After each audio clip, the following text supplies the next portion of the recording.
All right. Welcome, everybody, to the first coaches call of the 2024 season, the Choose Your Own Adventure season. As of this morning, when I pulled our stats, we have 64 teams that are in PitZone in varying states of registration. I think officially we have 35 teams registered. We have 118 licensed coaches, 27 of them female, 91 of them male, and we have 0 student athletes because it is not time for them to register yet. A couple of things for getting started. We've got some important dates coming up. So October 1st is when PitZone is going to open up for student athlete registration. October 7th through the 8th is our league summit at the National Whitewater Center.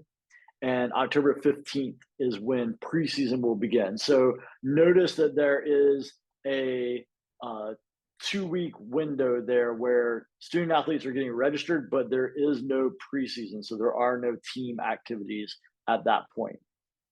So make sure that you are aware of that and that is using that time as your kind of recruitment and sign up period. A few things to talk about with PitZone and TeamSnap. There's some, I think, new season protocols that we want to talk about with PitZone, and that is kind of related to what we're going to talk about with head coaches and team directors, so I'll come back to it. One thing that I do want to point out, and please pass this on to all of your coaches, is that I receive lots of emails about I can't put a middle name in, and my background check is asking for a middle name. It's not. The background check pulls your name directly from PitZone. You do not have a middle name in PitZone. You do not need a middle name for your background check. So just roll with the information that it's got there. No need to panic. It's the way we all are. There's none of us that have middle names for that background check. So of all the Sean Moores in the world, it somehow figures out that I am me. As far as coaches and student athletes, a couple of things that we want to talk about with PitZone is when to do a new invite and when to re-invite, and then when to contact me. If a coach or student athlete has never participated in NICA, then you need to send them a new invitation. So invite new rider, invite new coach. If a student athlete or a coach are coming to us, like say they moved from another NICA league, so they were participating with South Carolina and now they're moved to North Carolina and they're going to participate in North Carolina, we can actually have those profiles moved. So just contact us with their names as they appear in PitZone, their email addresses as they appear in PitZone if it's a coach, and then what league they're with, and we can have NICA port that over to us, and we can get them put on your team that way. That way it keeps track of all of their racing history if it's a student athlete. It also keeps track of their license levels if it's a coach. So we don't want our coaches having to just start all over if they've been coaching in another league and they already have some things done. And we want to make sure that they keep all that credit that they've earned.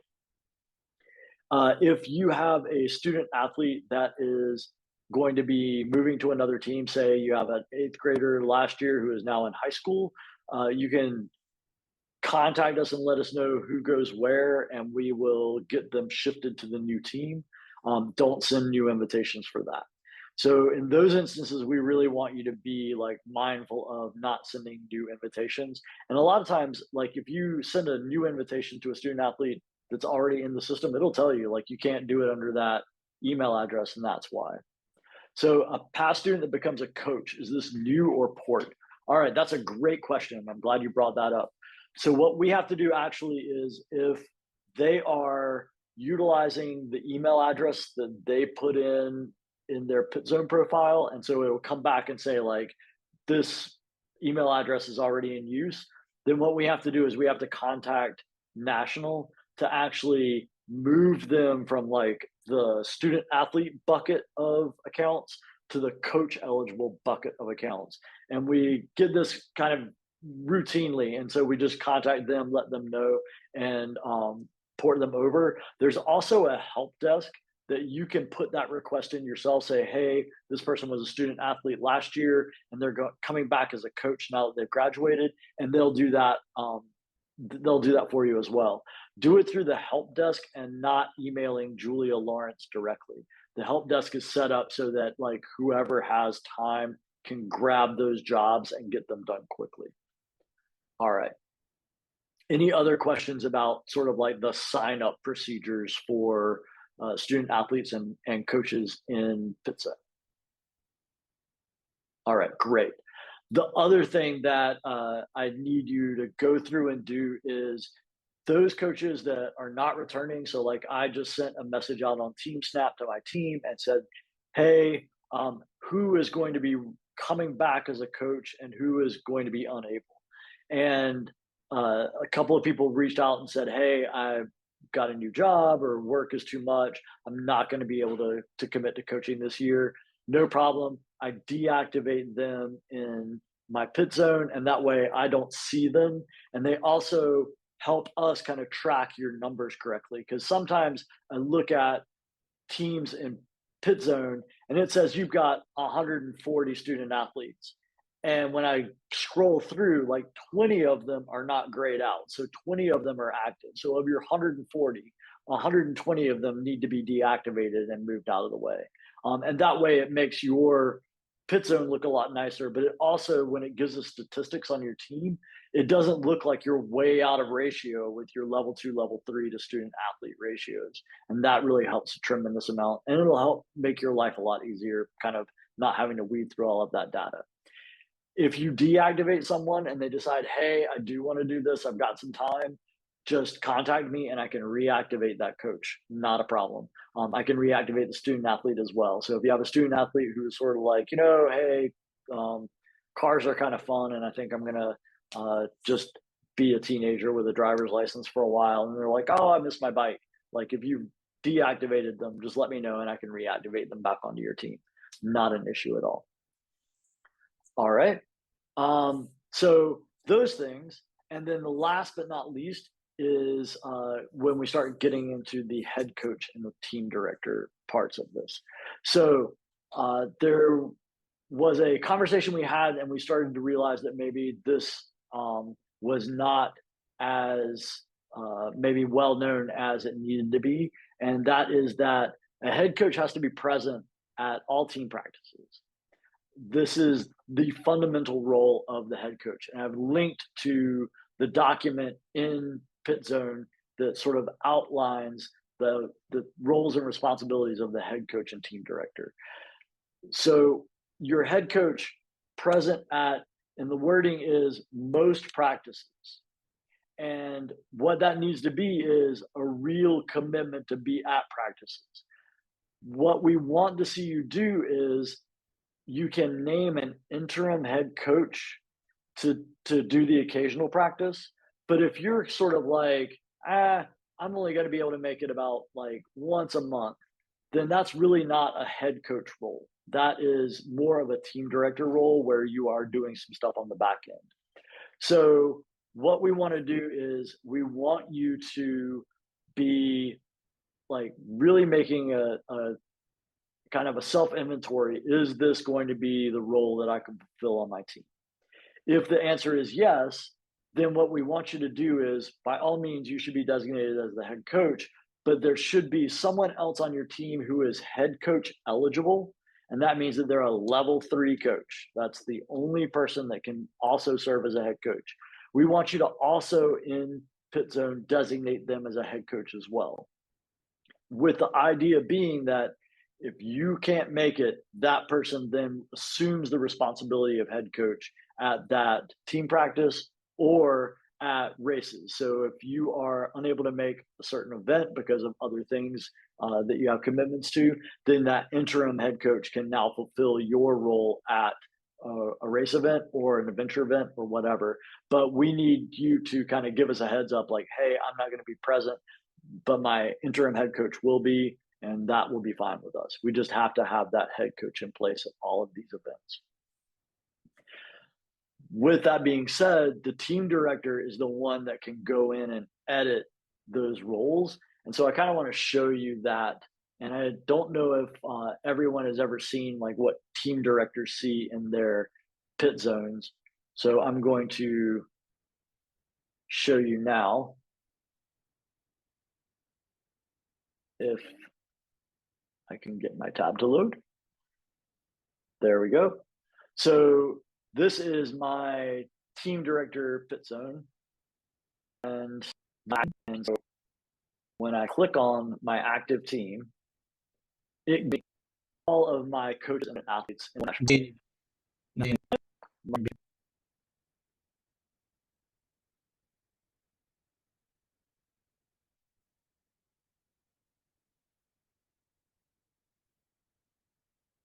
hang on just a moment.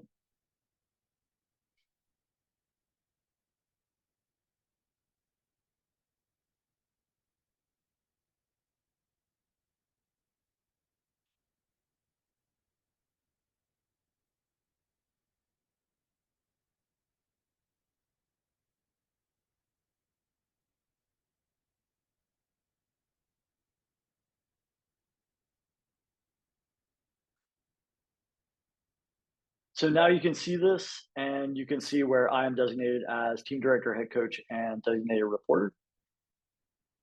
So what you want to look at as a team director is going in and editing the team roles. And so when you click on a coach, it gives you this information. And you can see that my wife is not the team director, she's not the head coach, and she's not the designated reporter. If I click on edit, then that gives me the ability to toggle those on for her. And anytime you do that, what you want to do is if you're making a new person a team director, you turn them on, and then you go to the old person who's the team director, like yourself, and turn that off. What I warn you about is make sure you do all of the changes. If you are no longer going to be the team director, make all the changes that need to be made before you turn yourself off as team director, because once you turn yourself off, you have no more ability to make changes. So just be aware of that. But this needs to be updated if you have someone who is no longer the team director or no longer the head coach. All of that needs to be changed. No need to email me. The team director has the ability to make all of these changes for your team. And that'll minimize any kind of issues if I'm the one responsible for making those changes. I can sometimes get lost in what team I'm working on. All right.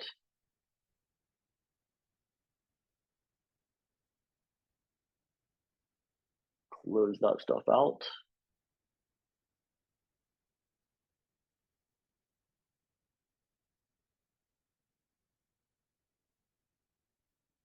Last but not least, well, kind of the big stuff really, is that we have new race event categories and we have new student athlete category placement criteria. The big thing is that our race event categories have been simplified and are more ability based and aligned, and they are pretty basic. So we still have 6th, 7th, and 8th grade in middle school boys and middle school girls. And then we have shifted away from the 8A, 7A middle school boys and the MSA girls. And what we're doing is a MSA boys and an MSA girls category. So middle school A racers. And what that allows is for those 6th graders that are really like they're racing, they are, training, they are fast 6th graders, it allows us to put them in that MSA category. Whereas what we were running into was putting them into a 7A category and then having to keep them in 7A for a year. And it was just sort of running into lots of problems with how we did the upgrade cycle. So simplifying it to where there's just an MSA category for both boys and girls in the middle school. And then we've shifted away from any designations like freshman and JV1 and all that with the high school. And we've simply gone to a high school 1, 2, and 3 category and then a varsity. And you can think of it very crudely as being like a high school 1 lap, high school 2 lap, high school 3 lap kind of categorization. And this was something that was a response to a lot of the feedback that we were getting from coaches, which was that you had brand new high school students that 2 lap races were kind of daunting for them. And it was just not something that you were able to really feel comfortable with them doing.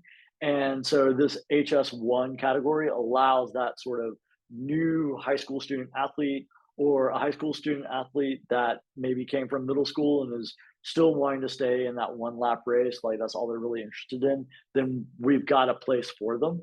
And then we've got a way of moving them up to 2 lap, 3 lap, and then varsity categorization without any tie to their grade level or anything like that. And we have a new system for student athlete category placement. And I have linked to kind of all of these documents on our webpage. They're all in the coaches resource aspect of the new website. So you can click there and look at it. And one of the things that we really want you to sort of take a turn through is that we've taken this new student athlete category placement criteria, and we've already kind of done a preliminary run of it through student athletes based on their performance last year. So we have a preliminary category placement for student athletes that doesn't just fit like the 1 lap, 2 lap, 3 lap race. So before you're thinking about putting in a upgrade or downgrade position, go ahead and take a look at where we've placed that student athlete. And then there's a link there to where we will do a category placement exception. But that's not going to open up until I believe it's October 1st. And I know, Brian, you're on the line and you've been doing a lot of work on this. So, Brian, is there anything that you want to add with this? I think that last point is good. We'll open up the petition form on 1 October when student athlete registration opens. So I'll just emphasize the point you made for coaches, really take a look at your athletes. I would guess our initial placement is not quite right. We've got a lot of smart people across the league that have been helping us do some data analysis. We did one based on average lap times of all registered student athletes from last season.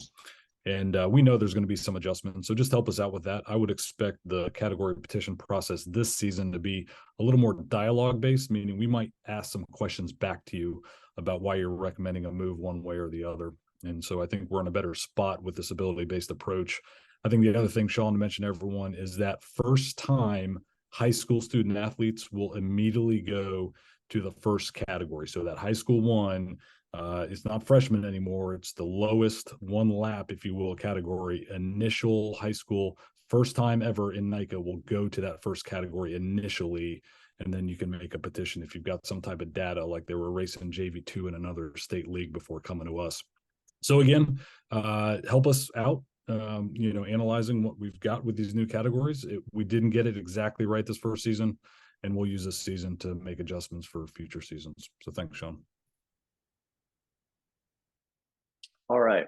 I can see that some people are already clicking on that to go to that resource in our website. So by all means, that is something for you to take a look at. Just a brief talk about TeamSnap. I think I failed to talk about it when I wanted to. And I see that there's people talking in the chat, and for whatever reason, I am not able to see your chats. So if you can help me out and just at this point, I'll just open up the floor so that we can have a discussion about whatever it is, questions that you have. That would be great.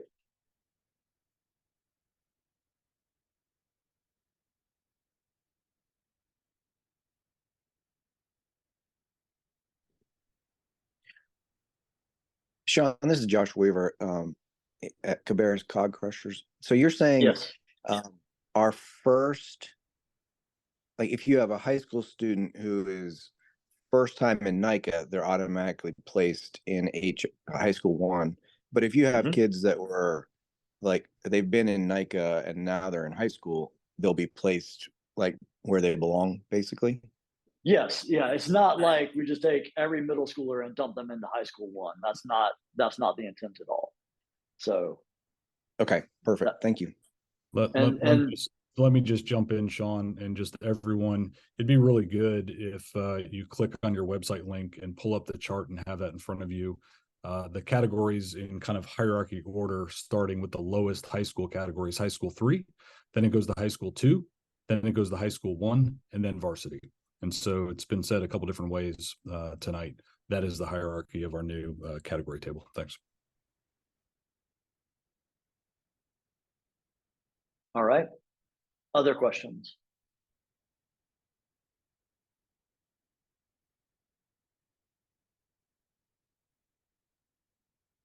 Sean, this is Carolyn Bray from Charlotte Catholic. Mhm. I know you guys put dates on TeamSnap for Grit Rides and Adventure. Are Mhm. teams responsible for archiving their seasons, or does the league do that now?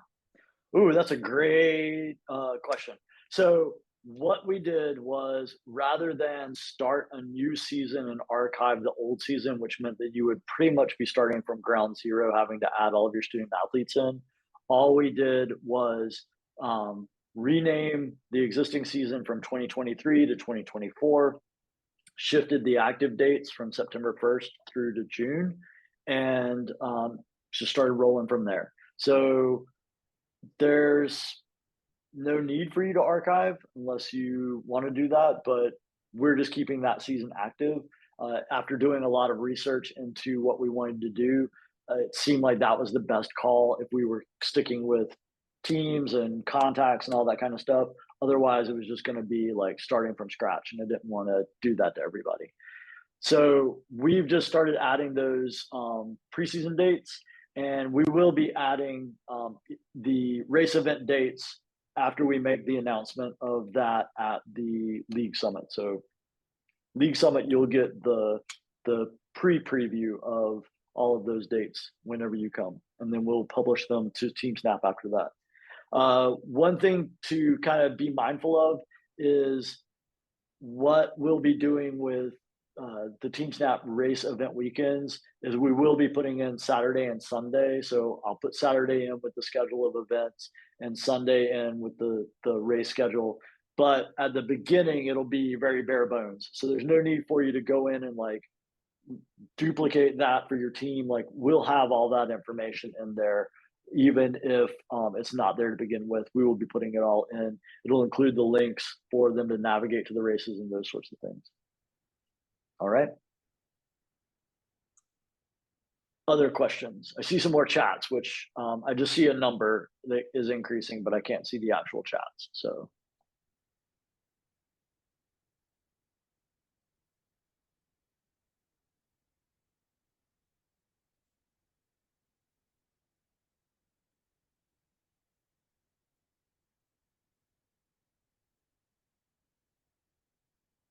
all right.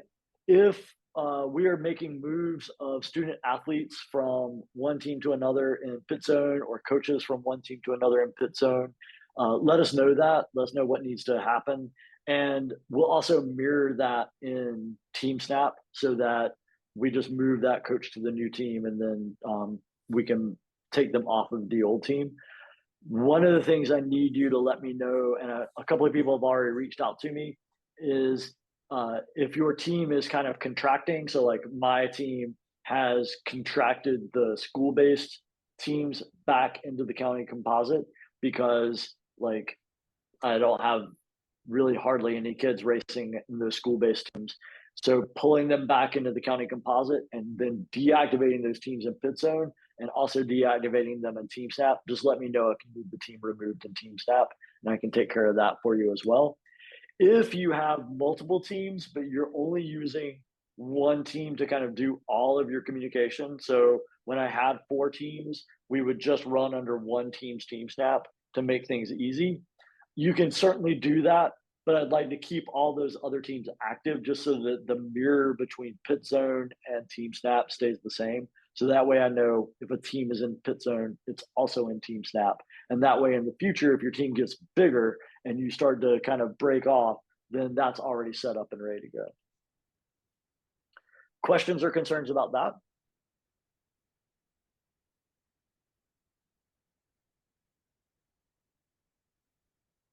All right. And we have programs and events. So we have those two adventure preseason events, and we have the two grit preseason events.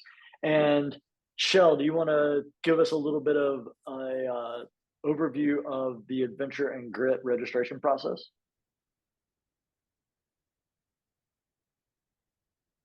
Sure. So registration for preseason grit events will take place in the PitZone, and it will be open to any registered female student athletes.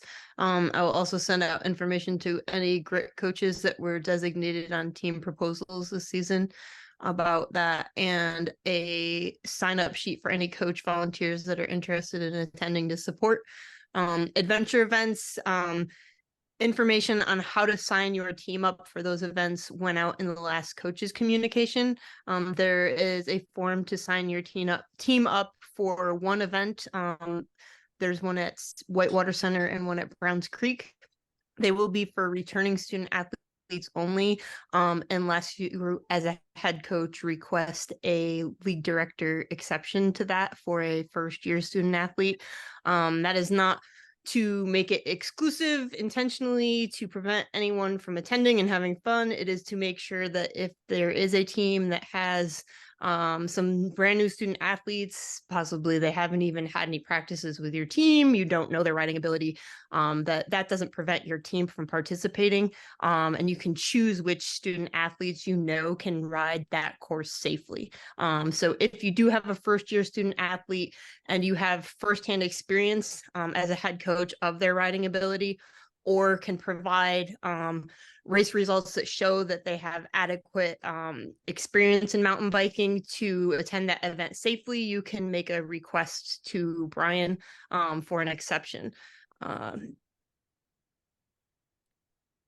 So once we have the teams that are registered for each event, we will open registration to those student athletes from those teams, so that they can register for the event their team is signed up for.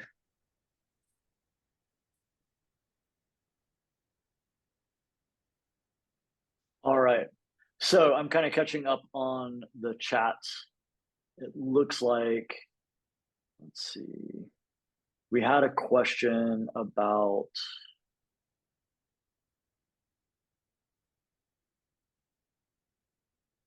PitZone will flag the team profile if you have more than one individual selected as a head coach. Is this an issue? It is not.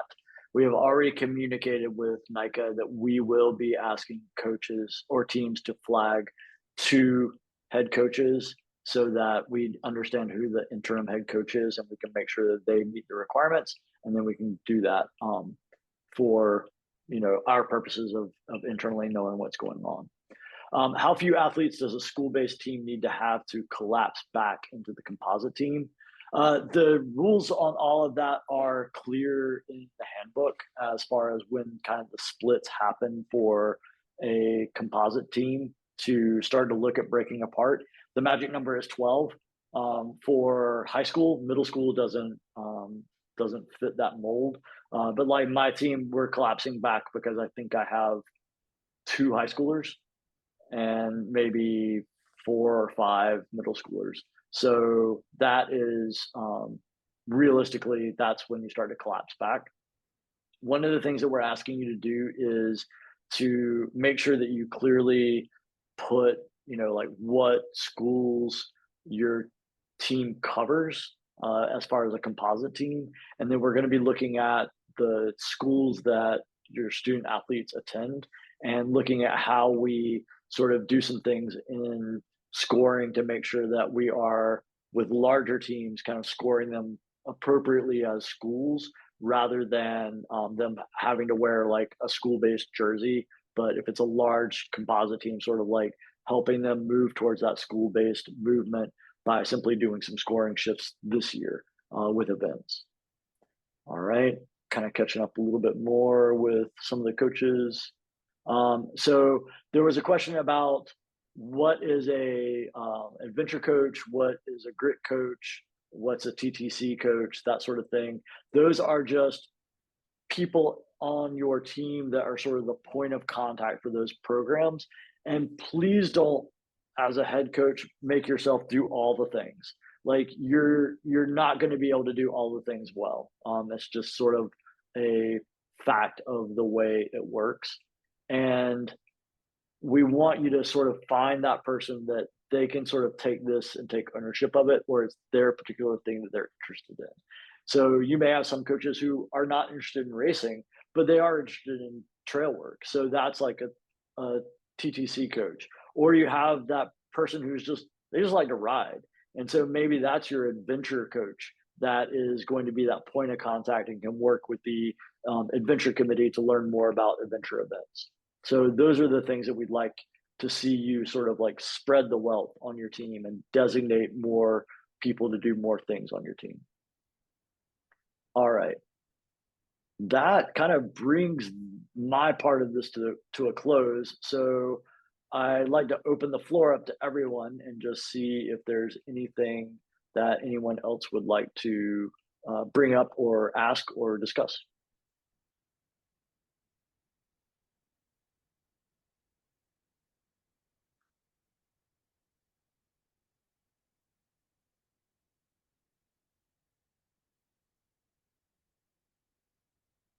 John Ron Chaney, Team Director, Stanley Shredders. I am sure there are others that might be as confused as I about this head coach role, duplicating this head coach role. So I'll be the one to ask the question. Are you saying that team directors should now go into PitZone and designate an additional head coach, or only an interim head coach if the head coach is going to be absent from an activity? I would go ahead and identify the person who's going to be your backup and make that. How is it designated as a backup? How do you know, looking at PitZone, which one is the backup and which one is the real head coach? I don't. So designate 2 head coaches, period. Essentially, yes. Now at the beginning of the season. Okay, thank you. You're welcome. I'll tell you what, Ron and Sean, I tell by your team proposal form in the head coach field, and then you fill in the comments as to who your additional head coach will be for the season. A couple teams have already done that. So if you put that in your team proposal form, we'll have an idea who that second head coach is, so to speak. So thanks for everyone that's already submitted those team proposal forms. Really helpful. Yes, I have already filled out the team proposal form prior, so I did not put that information in there, not knowing it was a requirement. Yeah, shoot us an email, Ron. That's easy. We'll just update it ourselves. Thanks for the question. It's a good one. Will do. All right. Other questions?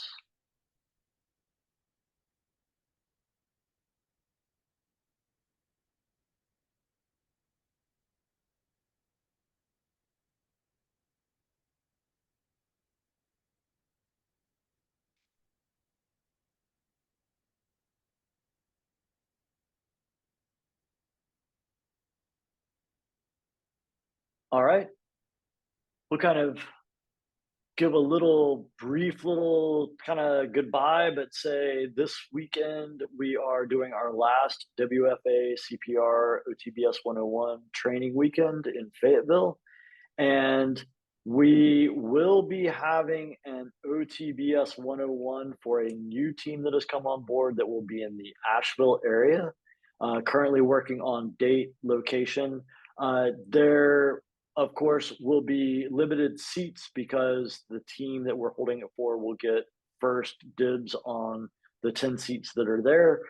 But we will open that up to eligible level 1 coaches that already have their first aid CPR uploaded in PitZone, so that the only thing they lack is OTBS 101. And they will be able to register for this so that they can complete it and be level 2 coaches with their 20 hours of contact with student athletes.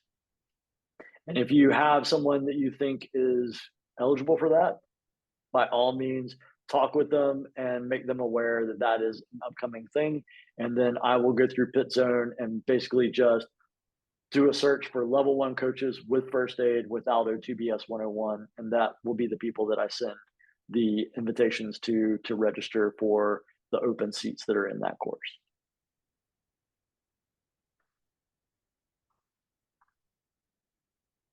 All right, any other questions? I see someone was asking about signing in as a supporting coach. You just literally just fill in the blank space to the right of your team. So all the way far right column, and just put your name in there.